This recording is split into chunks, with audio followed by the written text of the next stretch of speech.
নিশীথ রাত। গ্রামটি গভীর ঘুমে মগ্ন। চারিদিকে তিনপতন নীরবতা।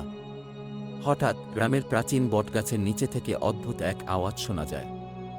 গ্রামের মানুষ বলে, ওই বটগাছটির নিচে এক ভয়ঙ্কর ভূত বাস করে।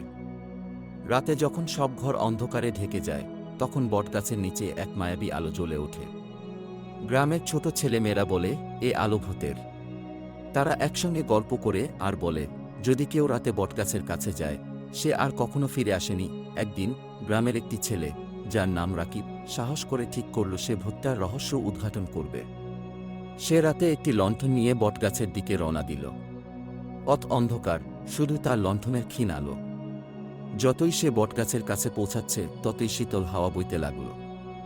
বটগাছের নিচে পৌঁছানোর পর রাকিব দেখল সেখানে কিছুই নেই, শুধু একটি পুরনো পাথরের মূর্তি।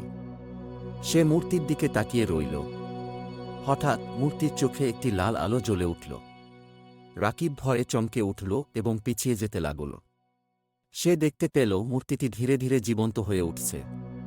তার চারিদিকে এক অদৃশ্য বলয় সৃষ্টি হচ্ছে, যা থেকে বেরিয়ে আসছে ভয়ঙ্কর আওয়াজ। রাকিব দৌড়াতে শুরু করল, কিন্তু মূর্তিটি তার পিছন পিছন ছুটছে।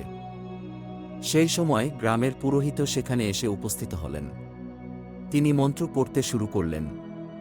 মূর্তিটি থেমে গেল এবং ধীরে ধীরে পাথরে পরিণত হল। পুরোহিত রাকিবকে বললেন, এ মূর্তির মধ্যে এক অভিশপ্ত আত্মা বন্দী। প্রতি পূর্ণিমা রাতে সে মূর্তি জীবন্ত হয়ে ওঠে এবং গ্রামবাসীদের ভয় দেখায়। রাকিব তখন বুঝতে পারল কেন গ্রামবাসীরা বটগাছের নিচে যেতে ভয় পায়।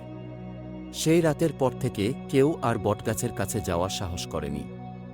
এভাবে গ্রামটি আবার শান্তিতে বসবাস করতে লাগল, কিন্তু সবাই জানত প্রতি পূর্ণিমা রাতে সেই মূর্তি জীবন্ত হয়ে ওঠে।